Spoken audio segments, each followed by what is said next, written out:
It's late. Or perhaps for you, it's very early. That strange, borrowed hour before the world demands you become a version of yourself that you don't quite recognize yet. I'm glad you're here. Truly. I don't have a name to give you, and I suspect you don't need one. Names are for the daylight. They are for introductions in crowded rooms and for signatures on documents that remind us of our obligations. Here, in this space we're building together, we don't need those labels. Think of me simply as a voice, a quiet companion for those moments when the silence of the house feels a bit too heavy, or when the thoughts in your head are spinning a little too fast to let you sleep. This is the very first time I've spoken into this void, and I can feel the weight of it. It's a strange thing, isn't it? To start something new when everything else feels so old. If you've had a long day, if you're feeling that specific kind of exhaustion that sleep doesn't quite fix, I want you to take a breath. Lean back. If you're driving, keep your eyes on the road, but let your mind drift. If you're in bed, close your eyes.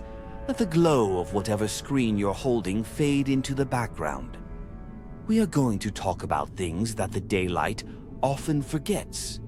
We're going to look into the corners of reality that are too quiet for the news, too slow for the internet, and too strange for the casual observer. I've spent a long time wondering about the things that exist just out of our sight, the hidden rhythms of the universe that don't care about our deadlines or our anxieties. Tonight, I want to take you somewhere very specific. I want to take you away from the noise, away from the emails and the expectations, and down into a place of absolute, crushing stillness. We're going to talk about a type of loneliness that has lasted for 11,000 years. But before we go that deep, I want you to think about the concept of time. For us, time is a predator. It's something we're always running out of. We measure our lives in minutes, in coffee breaks, in the years that seem to disappear faster the older we get. We worry about being behind in life. We worry that we haven't done enough with the time we've been given. But what if I told you there is a consciousness on this planet, a living, breathing presence that views the rise and fall of human empires the way you view a single blink of an eye? What if there is something alive right now, at this very second, that was born before the first stone of the pyramids was ever moved? Something that has sat in total darkness, in a silence so profound it would make your ears ring, just waiting. I think we often feel lonely because we feel disconnected from the scale of the world. We feel like our small, difficult lives are the only things happening. But there is a secret history of the Earth that is happening beneath us, and it is far more alien than anything we've imagined in the stars. Let's travel for a moment. Imagine you are leaving your room. Imagine you are moving past the city lights, past the coastline and out into the center of the ocean. The water here isn't the bright, inviting blue of a postcard. It is a deep, bruised purple. And as we begin to descend, that purple turns to ink. Most people are afraid of the deep ocean for the wrong reasons. They fear the monsters, the giant squids, and the jagged teeth of the anglerfish. But the real monster of the deep isn't a predator. It's the pressure. It's the weight of miles and miles of water pressing down with the force of an elephant standing on a postage stamp. And yet, in this place where bones should crush and lungs should collapse, there is life. But it isn't life as we know it. I want to tell you about the Monorhaphis chuni. It's a name that sounds clinical, doesn't it? A scientific label for a glass sponge. But to call it a sponge feels like an insult once you understand what it actually is. Imagine a needle. Not a small one for sewing, but a spear made of pure translucent glass nearly 10 feet long.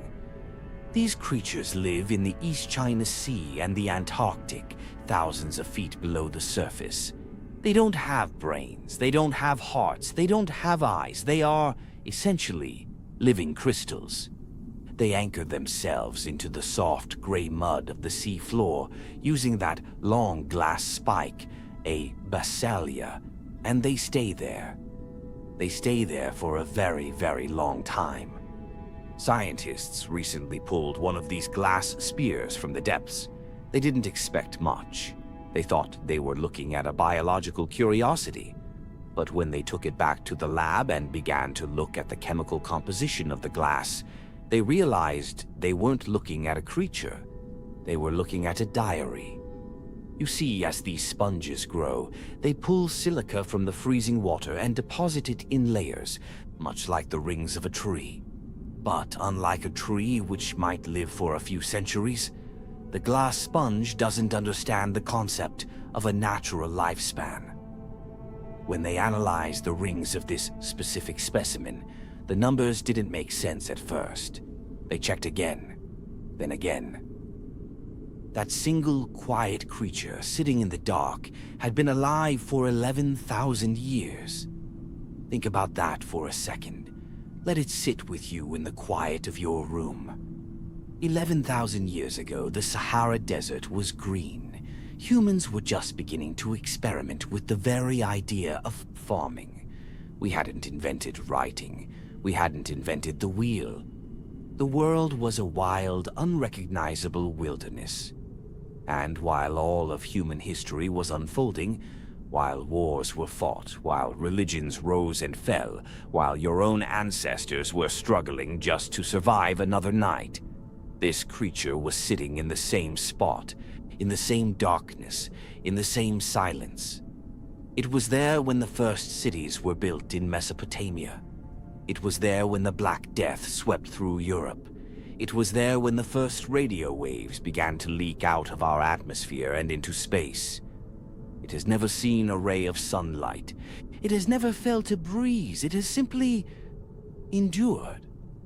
And this is where things become strange, because when we look at the glass sponge, we start to see a reflection of our own search for meaning.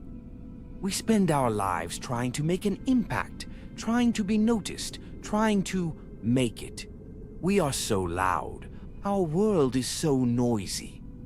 But the glass sponge suggests that perhaps the greatest strength in the universe isn't action. Perhaps it's persistence. But before we go further into the biology of these eternal beings, we have to ask ourselves, what does it feel like to exist for that long? Of course, the sponge doesn't feel in the way we do. It doesn't have a nervous system to process anxiety. It doesn't wonder if its friends like it or if it's doing enough with its career. In a way, I envy it, don't you? To exist without the burden of becoming, to just be. But there is a biological secret hidden inside that glass sphere that tells us something even more profound about the Earth's hidden realities.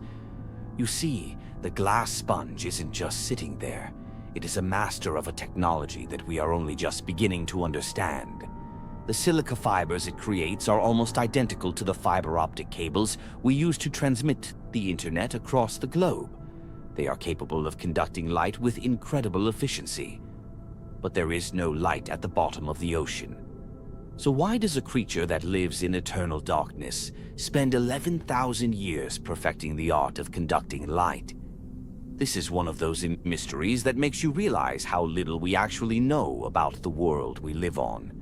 Some scientists suggest that there are tiny bioluminescent bacteria that live inside the sponge, and the glass fibers funnel their dim, ghostly glow throughout the sponge's body, creating a sort of glowing cathedral in the deep. Imagine that.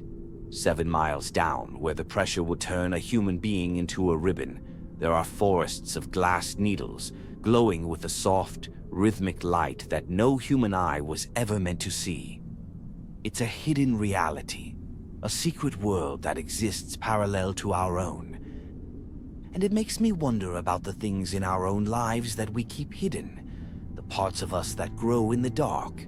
We all have those deep-sea parts of our souls, the thoughts we only have at 3 a.m., the dreams we're too afraid to tell anyone, the quiet endurance we show when life is being particularly unkind to us. Maybe you feel like you're just enduring right now. Maybe you feel like you're stuck in the mud in the dark and the weight of the world is pressing down on you. If that's you, I want you to remember the Monorhaphis.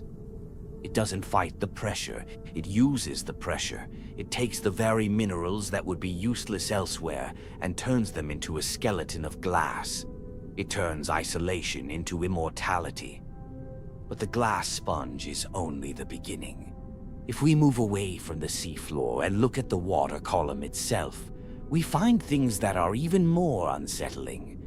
Things that challenge our very definition of what it means to be an individual. What scientists discovered next was unexpected.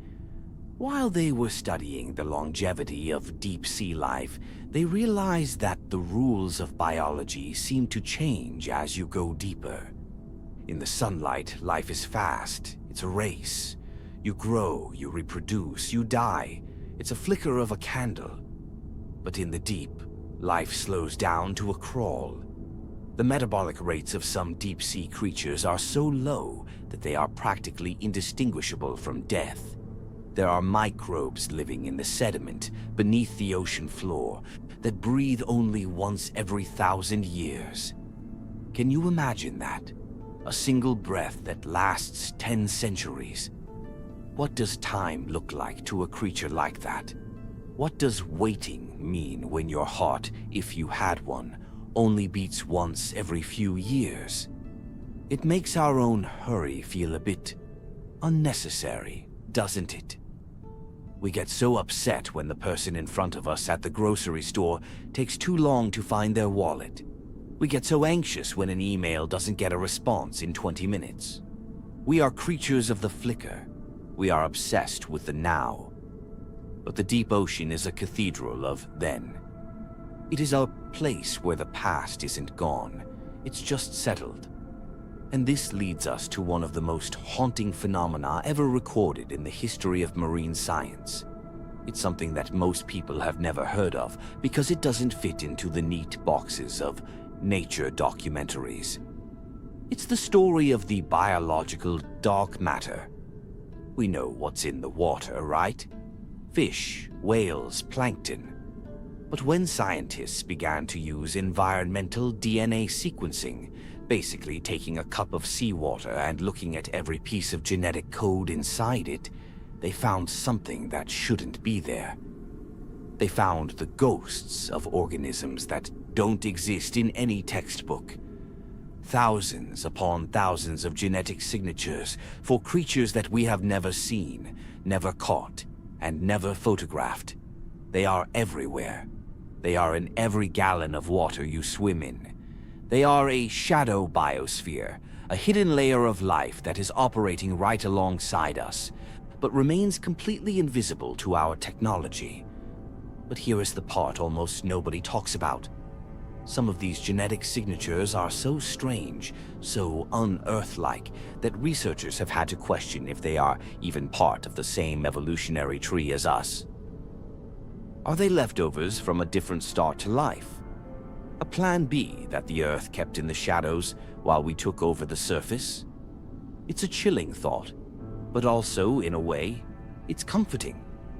It means that no matter how much we think we've explored, no matter how much we think we've conquered the world with our maps and our satellites, the mystery is still there. The wonder hasn't gone anywhere. It's just waiting for us to be quiet enough to notice it. I think about this when I'm feeling overwhelmed. I think about the fact that right now, as I'm speaking and as you're listening, there is a glass sponge 11,000 years old, sitting in the silence. It doesn't know about the news. It doesn't know about the economy. It doesn't know about the things that are making your heart heavy tonight. It is just there, existing. A testament to the fact that you don't have to be productive to be magnificent. You don't have to be seen to be important. But as we look deeper into these hidden realities, we start to encounter things that aren't just old.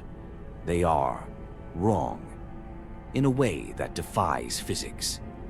I want to tell you about a place called the Anoxic Basins. These are lakes at the bottom of the ocean. Yes, underwater lakes.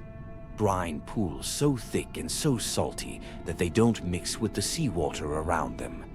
They sit in depressions on the seafloor, looking like eerie, shimmering pools of mercury.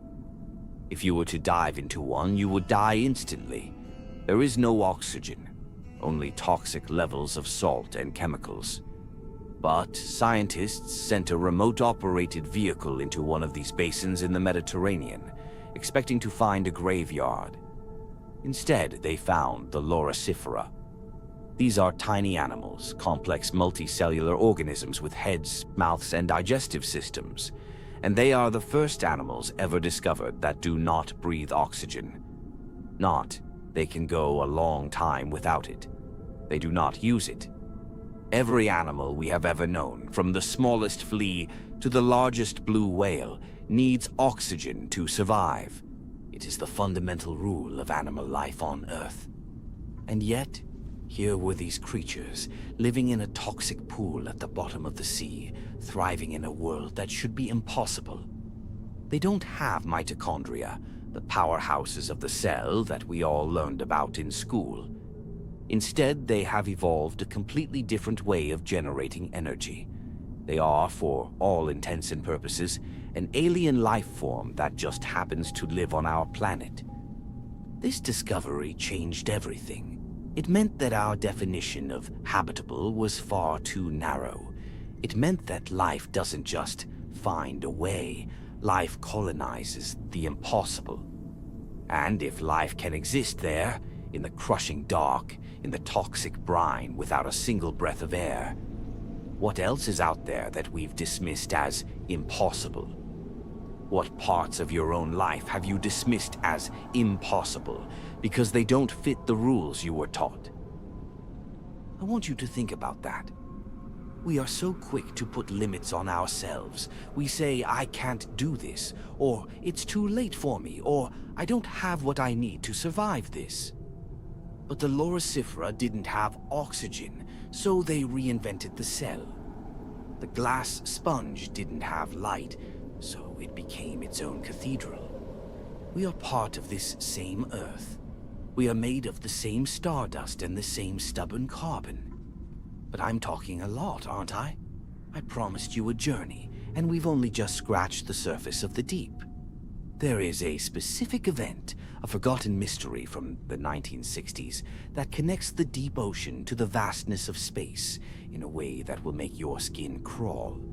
It involves a sound that shouldn't have existed, and a discovery that was hushed up for decades.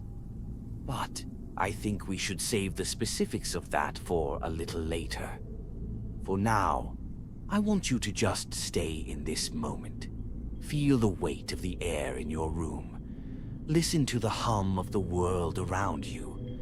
You aren't alone. You are part of a planet that is ancient and strange and deeply, deeply resilient. If you're feeling exhausted, it's okay. Even the Earth takes its time. The deep ocean doesn't rush. The glass sponge doesn't hurry. There is a dignity in the slow path. I'm going to pause here for a moment. Let the silence settle. We have so much more to talk about. We haven't even touched on the Forest of Bells, or the ironclad snail that lives on volcanic vents, or the strange connection between the deep sea and the origin of our own dreams. But we have time. For once, we have all the time in the world. Are you still with me? I hope so. Because what comes next is where the story truly begins to bend. We've talked about the things that live in the dark. Now we need to talk about what the dark is trying to tell us. There is a phenomenon called marine snow. If you were to sit at the bottom of the ocean and you turned on a flashlight, you would see a constant, never-ending flurry of white flakes falling from above. It looks like a blizzard in the middle of a forest at night. But it isn't snow. It is the remains of the world above. Bits of dead plankton, flecks of skin, waste, fragments of things that once lived in the sun. It takes weeks, sometimes months, for a single snowflake to reach the bottom. Everything in the deep ocean depends on this snow. The glass sponges, the blind fish, the strange crawling things. They all survive on the waste of the world above. It's a beautiful, haunting cycle. The death of the surface becomes the life of the deep. And I wonder if our own lives are a bit like that.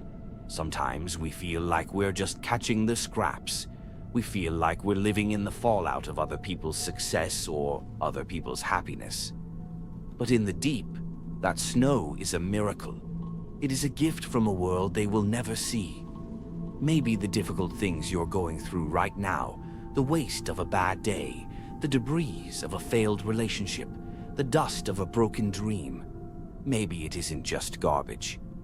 Maybe it's falling down into a deeper part of you. Maybe it's feeding something that is growing in the dark, something that will one day become a cathedral of glass. I like to think so anyway. But I'm just a voice in the dark. What do I know? So, for now, let the weight of the water settle. Let the pressure of your day dissolve into the stillness we found here in the dark.